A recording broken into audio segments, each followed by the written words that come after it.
It's been nearly a month since the city of Tukwila proclaimed a state of emergency. It's all to address a surge of migrants seeking shelter at a local church. The question is, where are the resources going to come from to help? Fox 14's Frankie Thompson joins us from the church in Tukwila, where more than 300 migrants are currently staying. Frankie. With colder temperatures and rain in the forecast, volunteers say time is of the essence to help these asylum seekers find shelter indoors. One man staying here tells me every tent had frost on it at this site in Tukwila, and it continues filling with people. Just today, a family arrived here with their small children. It's not home sweet home, but it is a place for more than 300 people seeking asylum. The stories of these folks leaving their homeland is atrocious. What they've gone through is so traumatic. Escaping trauma, now camped outside the Riverton Park United Methodist Church in Tukwila. They're fleeing governmental abuses, including arbitrary imprisonment and human rights violations.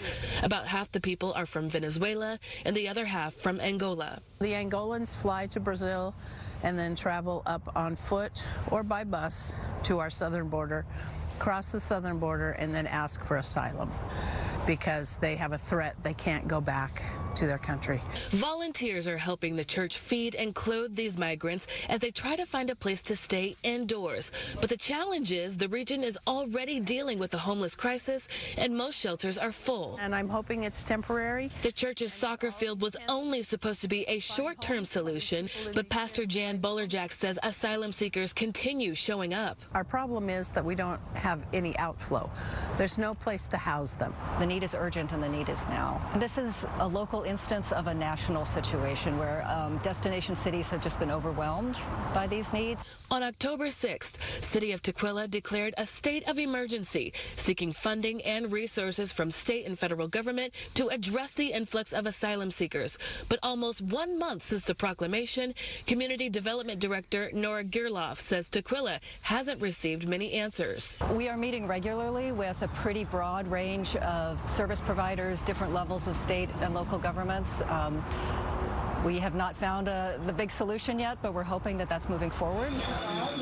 While the city tries to get help from state and federal leaders, volunteers are helping dozens of people translate and fill out 20 pages of paperwork. They are not able to work because they're asylum seekers. They're working on getting their paperwork in so that they can actually get a work permit in a few months. But until then, they're just kind of stuck. In the meantime, volunteers say the community has been a big help filling in those gaps with financial donations, food, clothing, and other basic toiletries and necessities.